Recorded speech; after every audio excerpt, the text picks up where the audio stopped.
Bonjour, bonjour chers frères et sœurs. Un matin, quoique nuageux, mais illuminé par la belle lumière du Seigneur. Nous sommes à Saint-Louis.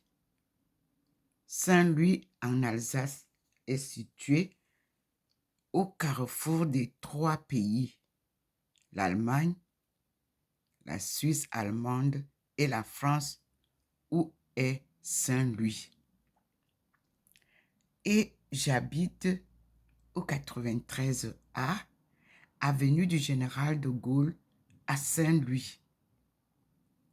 Une avenue historique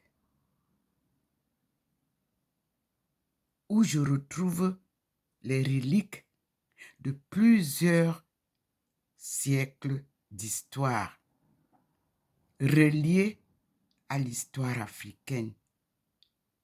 Nous disons merci au Seigneur parce qu'il m'a posé sur cette avenue du Général de Gaulle qui retient mon attention en tant que femme chercheur en économie mondiale et en anthropologie, tant sociale que religieuse. À lui la gloire. C'est mon maître premier. C'est mon premier enseignant.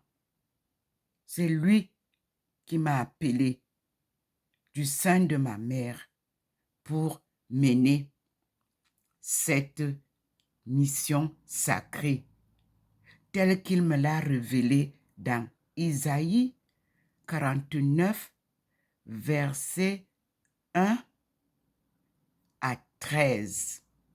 Puis, il m'a dévoilé toute la lecture d'Isaïe en m'associant d'autres prophètes tels que Jérémie, Ézéchiel, Habakkuk, Baruch, Daniel.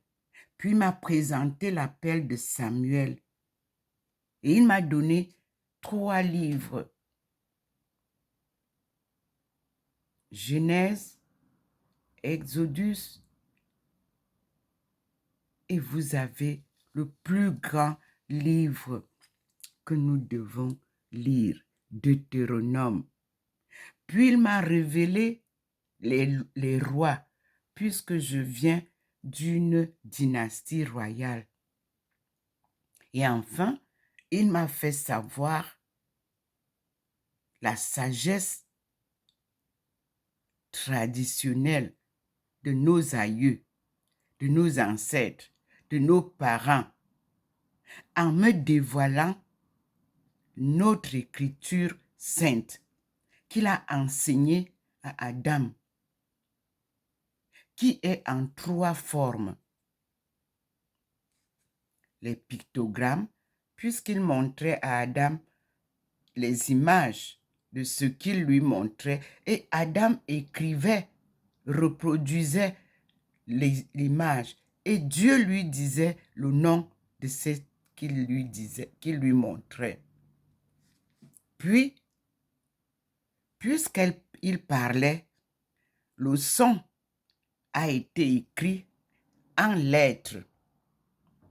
Donc, notre langue a donc les pictogrammes, les lettres, et enfin, la sagesse divine qui s'appelle l'énigme, mais qui se retrouve dans les proverbes, et nous avons les psaumes. Enfin, le Seigneur m'a révélé la lamentation, les cris de nos aïeux dans les chaînes d'esclavage. Et puis, leur louange, malgré les difficultés, ils louaient toujours leur Dieu. Leur foi restait une foi inébranlable. C'est comme ça que nous avons la Bible qui retrace ce que eux ils ont écrit en pictogramme, en première écriture de leur langue, la vérité de Dieu qu'ils ont appelée To. Et puis, ils nous ont instruits en nous disant que Dieu est la voix de la vérité. Zeni To. To et Zen, tout ce que je dis en ma langue peut être traduit par les Camerounais, par les Maliens, par les Congolais des deux Congos, par l'Angola, par le Tchad, les Tchadiens, par les Ivoiriens, par les Centrafricains, ainsi de suite, jusqu'à ce que vous recouvrez les 54 pays qui ont servi pour émietter, ou alors à travers lesquels notre peuple a été émietté. Puis vous allez maintenant en Chine et vous retrouvez les 54 pays au sein des 200 tribus chinoises. Vous retrouverez la zone des minorités et dans cette zone, vous retrouverez notre langue, la langue sacrée. Et c'est là où vous découvrez que, comme je l'ai publié dans ma thèse ou soutenu dans ma dissertation, que la Chine et l'Afrique sont un peuple commun. C'est un peuple commun parce que ceux qu'on a sortis du jardin d'Éden ont été envoyés en Chine, où nous découvrons que lorsque l'Égypte, le pharaon, menaçait nos aïeux, Dieu les a sortis en traversant le Nil. Ce n'est pas la mer, c'est le Nil. Ils ont traversé à pied. Dieu a fait un miracle, il a ouvert l'eau. Nos aïeux, 77 familles ont traversé. Ces descendants, j'ai séjourné avec eux à Caïphon pendant des jours et j'étais accueilli comme dans ma famille. Les photos peuvent le prouver. La vie en Chine, toute la vie que j'ai passée pendant les 10 ans en Chine, suivant pas à pas le développement économique chinois, avec autorisation préalable du gouvernement chinois, dans le cadre de la coopération Chine-Afrique que je suis allé poursuivre, il ne m'a rien manqué. Pour vous étaler la relation Chine-Afrique d'abord, la relation USA, c'est-à-dire les États-Unis et l'Afrique, la relation l'Europe et l'Afrique, les relations, les îles, c'est-à-dire les îles, vous trouverez l'Inde, vous trouverez... Parce que c'était des îles, on a seulement élargi. Tout ce qui est île entre l'Afrique et les autres mondes regroupe tous les descendants venus de la vallée du Nil. Et vous retrouverez un mont à qui on a donné plusieurs noms, qui s'appelle le mont du char de Dieu et qui se trouve au Cameroun. Le Cameroun, c'est un nom que l'explorateur a donné. On n'a pas commencé avec ce nom-là. Alors, malgré qu'on ait effacé les traces de nos reliques, de nos pays, Dieu a protégé, sa langue. 2, son histoire. 3, sa foi. 4, la sagesse humaine de ses peuples et la sagesse intellectuelle. Parce que les premiers scientifiques viennent du Cameroun. Les premiers ingénieurs de toutes choses viennent d'Afrique. La première technologie vient d'Afrique. La science humaine vient d'Afrique, puisque à la création de l'homme, Dieu a donné à ses créatures la sagesse de comprendre chaque chose qu'il a créée. La science naturelle vient de l'Afrique. Donc, le Seigneur a pris son peuple, il a fait le tour dans le tourbillon de la déportation et de la colonisation, et il les a protégés et il les ramène à la source. Mais en faisant table rase sur tout ce qui s'est passé, en pardonnant tous ceux qui ont cru être plus forts que lui, en rétablissant donc enfin sa création divine. Mes frères et sœurs, je vous montre le jour et je vous dis, lisez Ésaïe, parce que même Jésus s'est retrouvé dans Ésaïe. Donc, moi aussi, je vous dis ce que le Seigneur m'a dit. Le 15,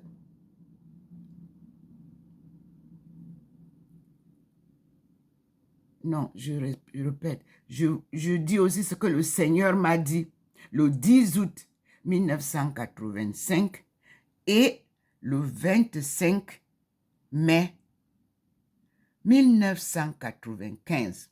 2 dates à retenir. La première, c'était mon appel. Femme, lève-toi, un devoir t'attend. Va et dis aux femmes de ton peuple que le redressement de la cellule familiale incombe à la femme. Je vous l'ai déjà publié. La deuxième date, c'est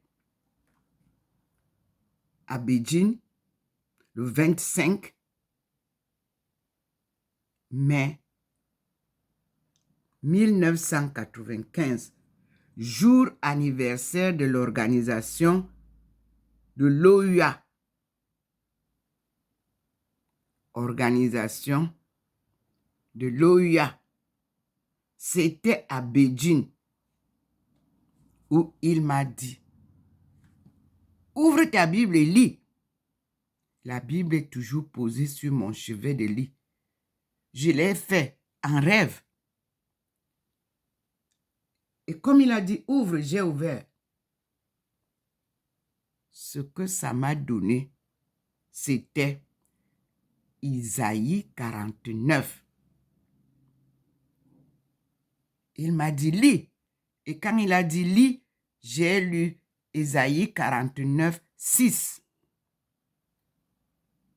Alors, c'est cette lumière qu'il m'a donnée quand vous lirez Isaïe 6, qu'il vient confirmer ici et qu'il me donne devant le monde entier pour que je commence la marche d'illuminer le monde entier.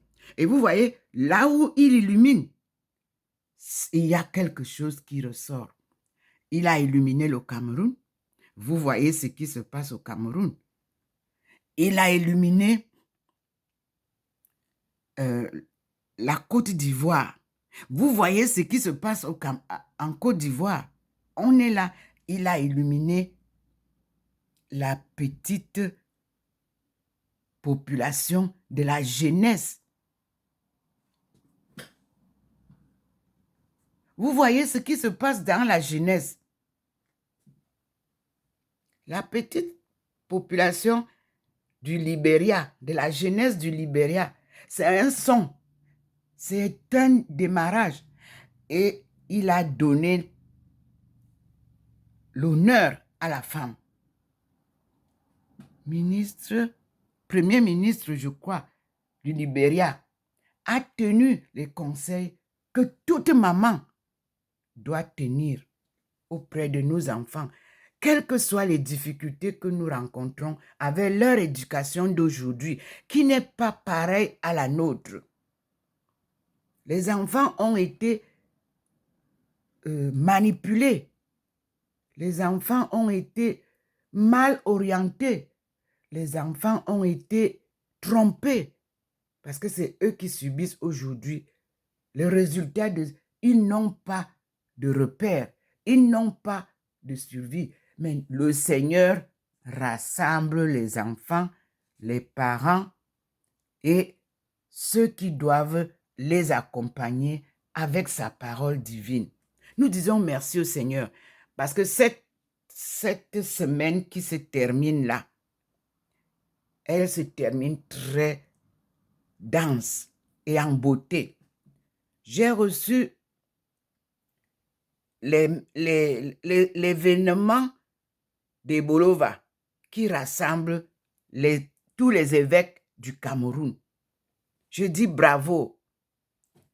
J'ai reçu la rencontre des évêques du Tchad avec le président, le fils d'Idriss Déby. Je dis bravo. Le Seigneur commence à nettoyer tout ce qui est sale pour apporter ce qui est bon pour nous. Il reconstruit l'Afrique telle qu'il l'a bâtie. J'ai reçu aussi au niveau du Togo et de la Guinée les mêmes événements. Je dis merci à vous tous. Et je vous remercie parce que même si nous n'avons pas un contact direct, vous suivez le mouvement de Dieu et on avance. Je remercie aussi le Vatican qui m'a envoyé régulièrement les choses. Et depuis le décès du pape Benoît XVI, que je suivais et que j'avais vraiment apprécié la décision de démissionner parce qu'il était dans la vérité et il ne voulait pas s'induire dans les erreurs. Merci. Et je remercie aussi le cardinal Sarah. Merci, cardinal. L'Afrique a un cardinal au Vatican.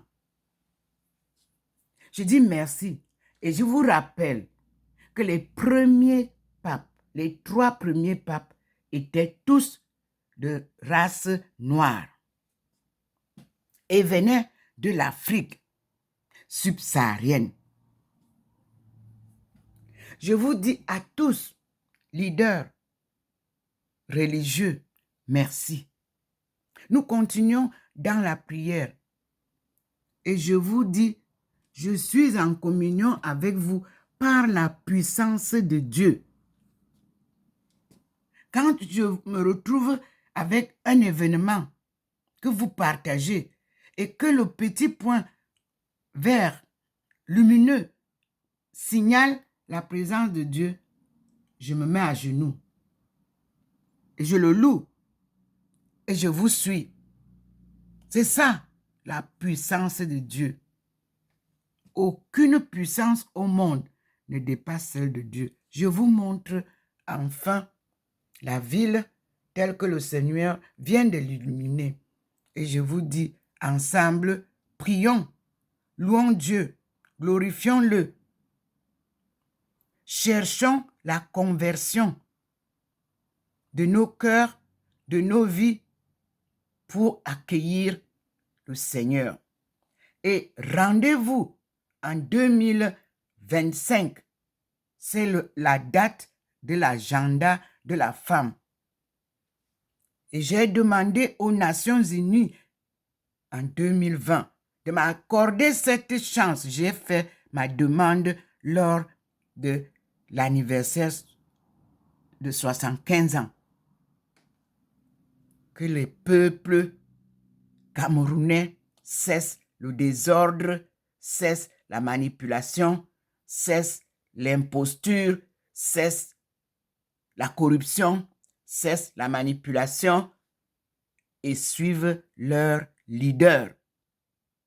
Leur leader est un leader divinement choisi, car il m'a été présenté en Chine en 1995 et je l'ai annoncé lors de la conférence, la 4e conférence des femmes à Beijing, à Airu, là où j'avais initié la maison africaine pour accueillir toutes les femmes.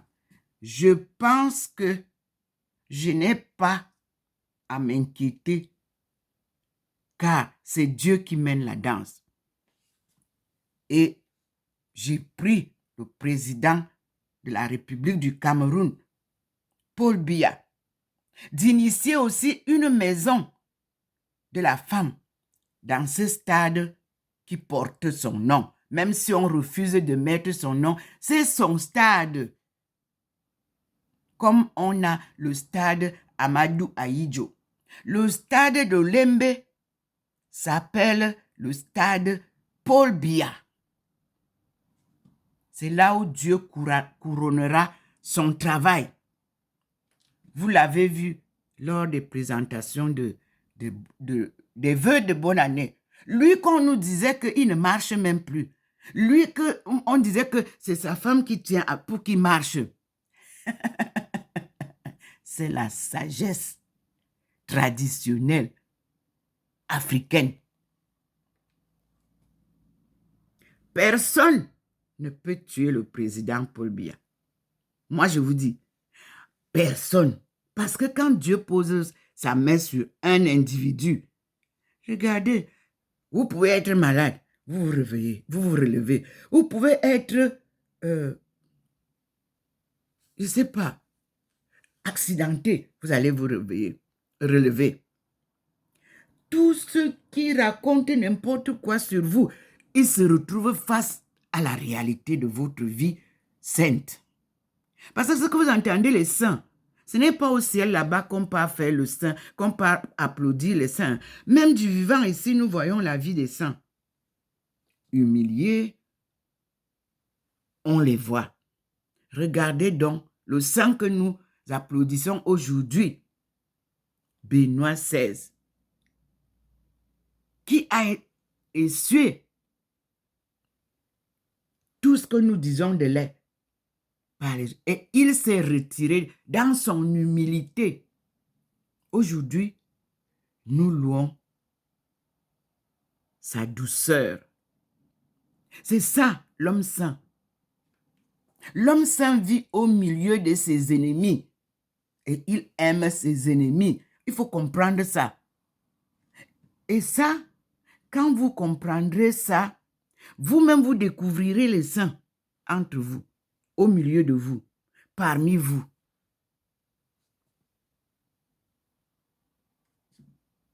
Et je vous dis, voici la ville de Saint-Louis. Le Seigneur a déjà illuminé au fond du côté de Bâle. Il arrive. Regardez comment le ciel est. Ça, c'est la venue du général de Gaulle. Et il a déjà posé, vous voyez déjà comment il a déjà posé son, voilà, sa balance là sur la vue de la venue du général de Gaulle. Regardez sa nuée de protection. Il protège la maison qu'il a choisie. Il protège l'avenue qu'il a choisie. Il protège le jardin naturel qu'il a choisi. Il protège son envoyé, Ndomo Melingi Thérèse, qu'il a choisi, pas ici. Ici, elle est à la suite du marathon qu'il fait avec elle. Est-ce un passage? Thérèse ne peut pas vous dire. Elle suit le maître de l'œuvre, Dieu Tout-Puissant, créateur de la terre. et du ciel et de tout ce qui y vit. Voilà la ville, comme je vous ai dit. Vous voyez vous-même que c'est encore sombre. Mais au fond là-bas, vous voyez comment la belle lumière arrive.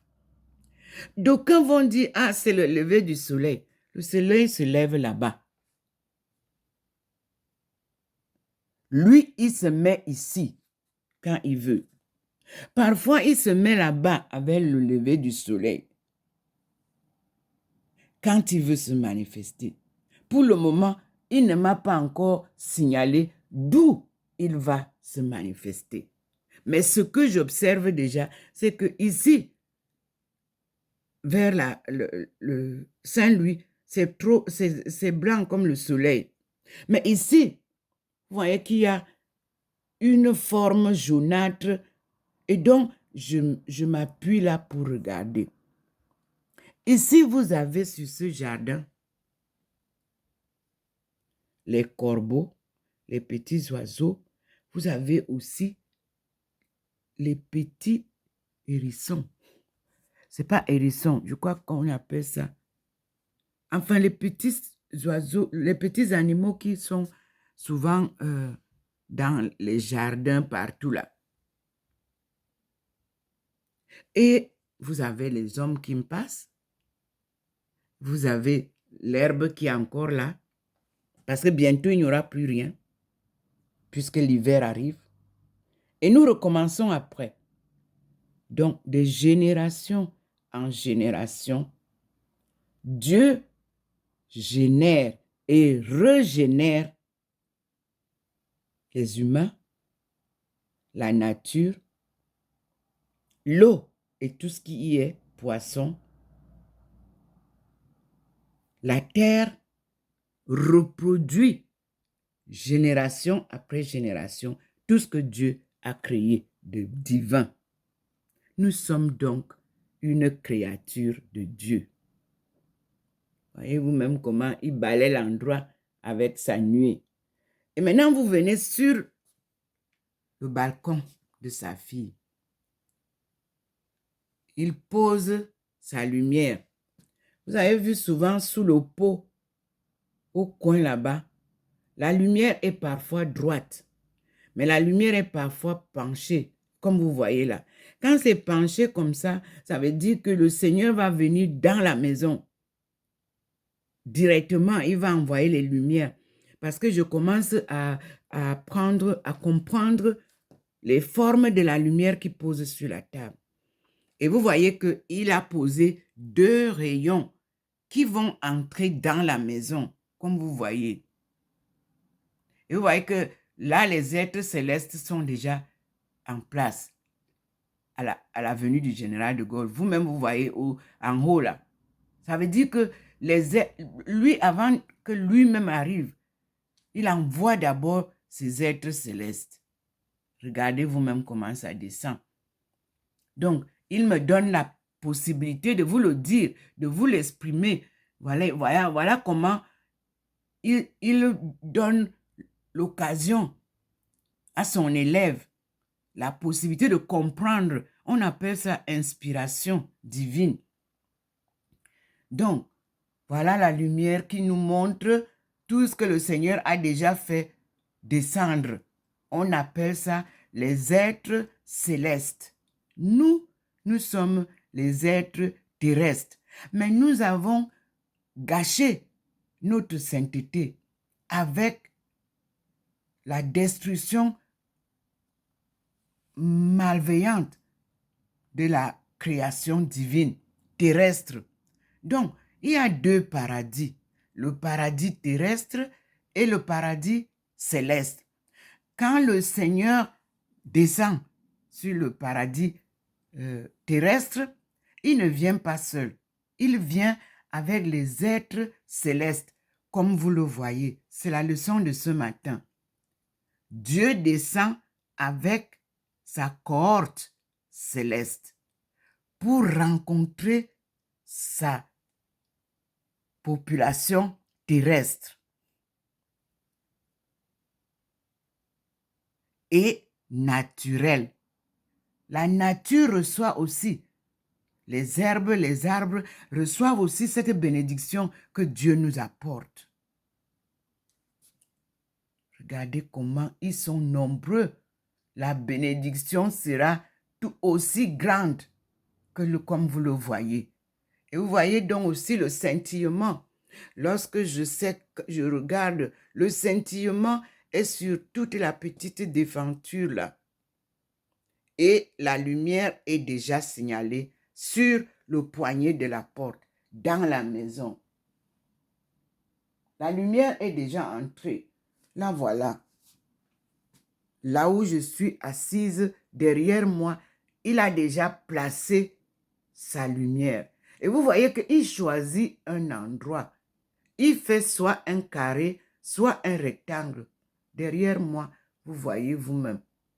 Mais il a déjà aussi illuminé la place où descend Maman Marie. À côté de ma porte, elle n'est pas encore descendue. Et vous pouvez voir toute la maison. À l'endroit où il me pose souvent, cet endroit-là à côté de la télévision reste toujours plus illuminé. Et nous continuons, voilà la maison. Je n'ai plus à vous cacher quoi que ce soit ici, puisque c'est sa maison. Et il a illuminé le tigre. Mais je vous dis que le tigre là est un peu dans un coin sombre pour le moment. Et il nous illumine aussi son étagère qu'il a choisi, où il scintille en bas le Père, au milieu le Christ, Jésus-Christ, et en haut le Saint-Esprit. Nous revenons donc là à la porte. Voyez comment ça se présente magnifiquement. Voyez comment quelqu'un peut ne pas être joyeux, fier, content et ne pas jubiler même de joie. Nous sommes dans une maison bénie. Sa bénédiction est, voilà le hérisson, voilà je disais, le voilà qui saute là-bas, le hérisson, sur le jardin. Non, c'est l'écureuil, s'il vous plaît, pardon. C'est l'écureuil. Vous avez les écureuils dans vos jardins ici en France. Les petits jardins qui séparent les logements par-ci, par-là, il y a les hérissons. Un peu plus loin en haut, il y a les lièvres qui passent par là. Bref, voici un lieu que Dieu a choisi et il vous montre sa gloire lui-même. Il entre donc dans la maison comme vous voyez. Ça scintille partout parce que quand ça va être une grande gloire, vous voyez que le scintillement couvre tout le balcon. Et vous avez la gloire du Seigneur avec ses... Vous voyez vous-même comment il descend. Voilà les êtres célestes. Je vais donc aller m'asseoir et refaire une deuxième vidéo. Comme je vous l'ai dit, nous sommes aujourd'hui le 14 janvier 2023. Une marche qui a commencé en 1985 et qui se poursuit. Merci Seigneur. Merci mon Dieu. À tout à l'heure. Je suis docteur Ndomo Melingi Thérèse. Aïcha est mon petit nom chinois qui veut dire Aïe, l'amour, Cha, une belle femme. Ensemble, une belle femme dont le cœur est plein d'amour pour l'humanité. Puis, Aïcha, nom de baptême que j'ai reçu à l'ambassade d'Arabie Saoudite où j'étais invité pour aller rencontrer M. Ali, qui était le responsable du service économique.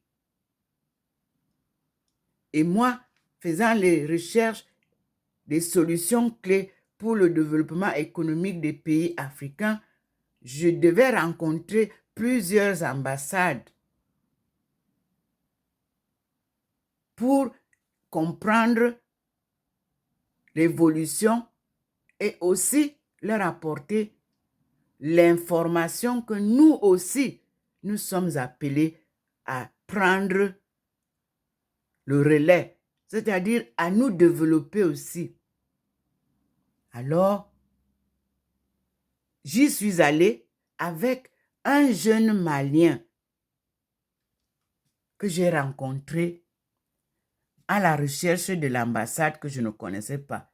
Le taxi m'a amené devant le building des attachés, de l'attaché diplomatique de l'attaché militaire du Mali. Parce que je leur ai dit que je venais chercher l'ambassade d'Arabie Saoudite. Étant arrivé à cette entrée, un jeune garçon malien est descendu, parce que c'est lui qui m'a dit qu'il est du Mali. Et je lui ai demandé le renseignement où se trouve l'ambassade d'Arabie Saoudite. Et il m'a dit, maman, c'est en face et c'est là où je m'en vais. Libère le taxi, on va juste traverser à pied. C'est le camp diplomatique. C'est là où eux, ils habitaient. J'ai traversé avec le jeune Malien. Heureusement, moi, j'ai toujours ma tête attachée. Et nous sommes entrés. J'ai dit que j'avais rendez-vous avec M. Ali. Et on a annoncé les deux visiteurs. Le petit a dit qu'il venait pour prendre un Coran en français.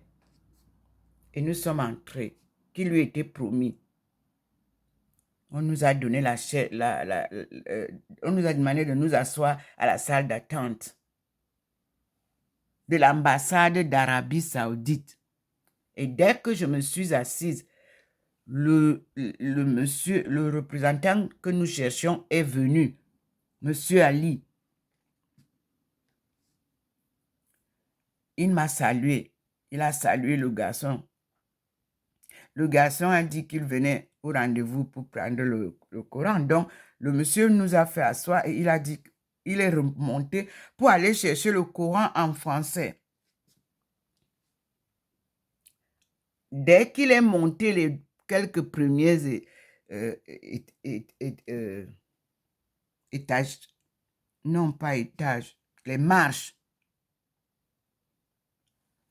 la lumière-ci, qui m'apparaît parfois à des endroits comme ça ou ailleurs, a jailli au coin du mur.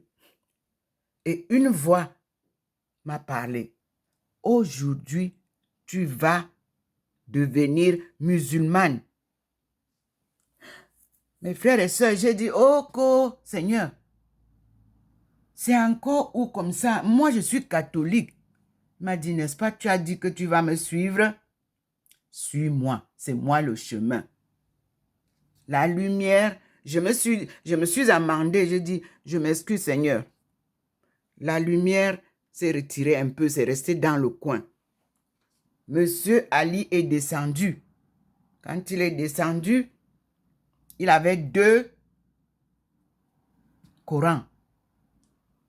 Il a dit aux jeunes, je regrette, je n'ai pas trouvé de Coran en français. J'ai 2 Corans en anglais, tu peux prendre. Le petit a dit non, moi je ne sais pas lire l'anglais. Il m'a tendu le Coran. J'ai pris. Je lui ai dit, moi, je ne suis pas musulmane, mais à partir d'aujourd'hui, je vais devenir musulmane. Il m'a donné les 2 Corans. Il est remonté, annoncer là-bas la bonne nouvelle. Parce que il y a 2 façons d'embrasser une religion. Celle où c'est Dieu qui vous guide et qui vous dit, faites ça. Et l'autre, ce sont soit les amis, soit les parents, soit parce que vous avez lu quelque chose. Moi, c'est Dieu qui m'a demandé d'embrasser l'islam. Et je me suis souvenu que parmi ces messages, il me disait que ma fille, il n'y a pas de meilleure mission, c'est-à-dire de meilleure église. Toutes sont pareilles. Tu ne dois pas faire de différence là où on prononce le nom de Dieu, tu es avec. Mais dans la vérité, il ne faut pas que le nom de Dieu soit prononcé dans le mensonge. Non. Les 2 ne vont pas ensemble. Le mensonge et la vérité ne cheminent pas ensemble, mes frères et sœurs. C'est comme ça qu'il m'a aussi dit que on ne peut pas servir deux maîtres. L'argent et Dieu. Non. Vous avez changé l'argent. Dans les Bibles, vous avez mis mammon. Non, non, non, non, non. Il faut être clair. C'est l'argent et Dieu. Parce que l'argent est le mauvais maître. L'argent divise les familles. L'argent sépare les amis. L'argent pourrit la vie des uns et des autres. L'argent est un mauvais maître. Ceux qui aiment l'argent n'aiment pas les gens. Il faut leur donner l'argent. Si vous ne leur donnez pas l'argent, ils ne peuvent pas vous aimer. Vous ne voyez pas ça. Regardez donc ce qui se passe maintenant. L'église est par terre à cause de l'argent. Il dit que celui qu'il avait envoyé avant, Jésus, a chassé les marchands des temples et des églises. Il va refaire la même chose. Regardez comment les églises sont égarées avec l'argent. Dieu dit non. Ceux qui me servent avec foi, humilité et pauvreté. Servir Dieu, c'est accepter d'être humble et pauvre. Et lui, il vient vous combler de tout ce dont vous avez besoin. Moi, j'expérimente ça. Moi, je vous dis, moi, je trouve que si nous tous, on pouvait faire ça. On m'a envoyé la photo des parades des voitures du président des États-Unis. Mais monsieur, vous avez vu ça là-bas. Mais la pauvreté bat le plein. Aux États-Unis, les gens dorment par terre. Comment comprendre ça? Ce que vous m'avez envoyé, j'ai baffé ça, j'ai enlevé ça. Parce que un seul homme est loué avec tant d'argent. Tout ça pour le protéger.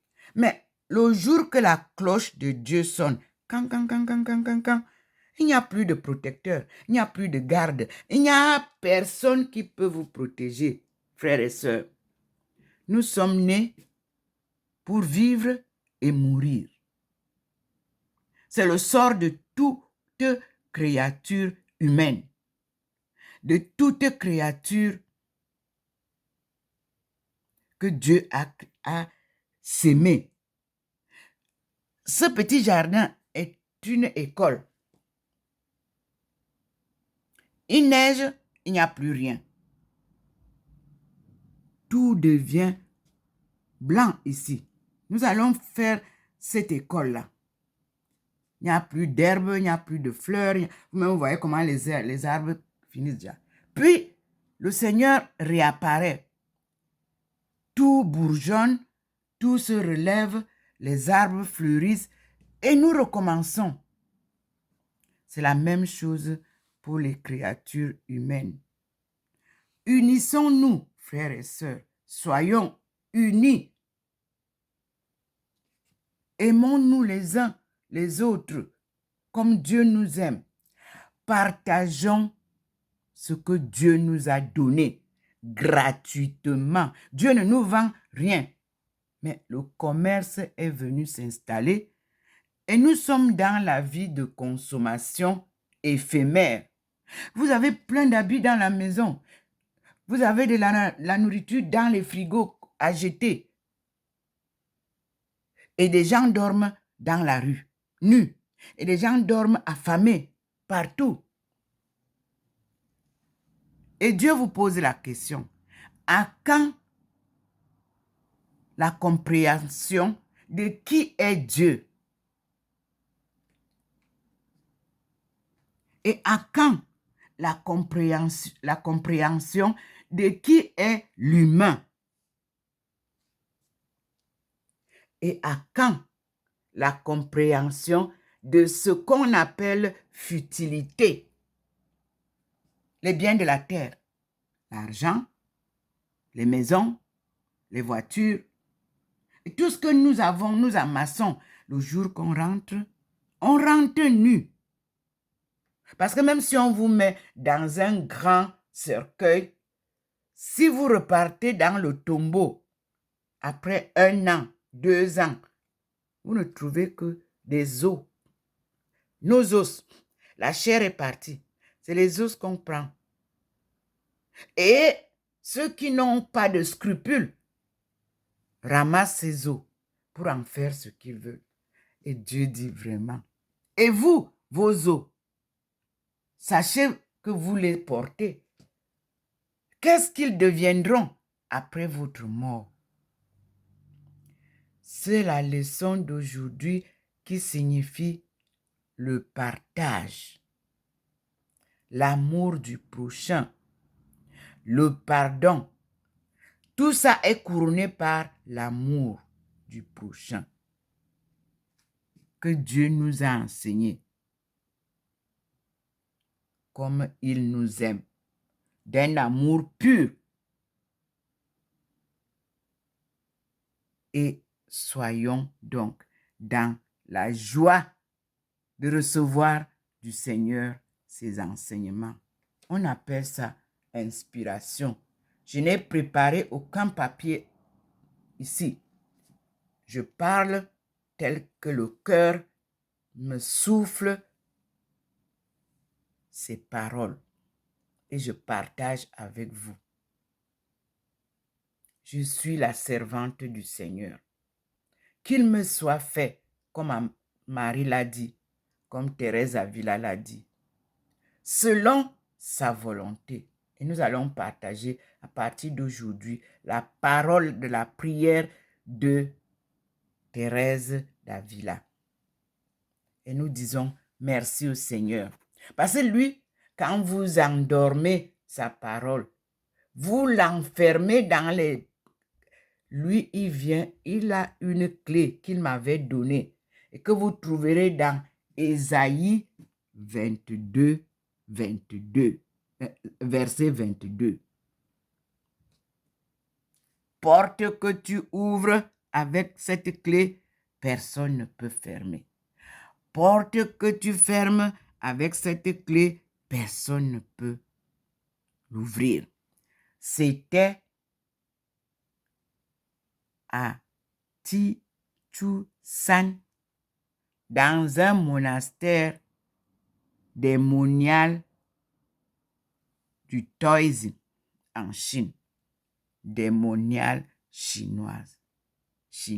Et nous disons, merci Seigneur, ta parole est vérité. Et là-bas, j'ai appris le mot to, c'est-à-dire la vérité. Et j'ai appris le mot zen, c'est-à-dire la voie, le chemin. Et qui m'a été dit, Dieu est la vérité et le chemin de la vérité. Alléluia. Amen. À tout à l'heure, mes frères et sœurs.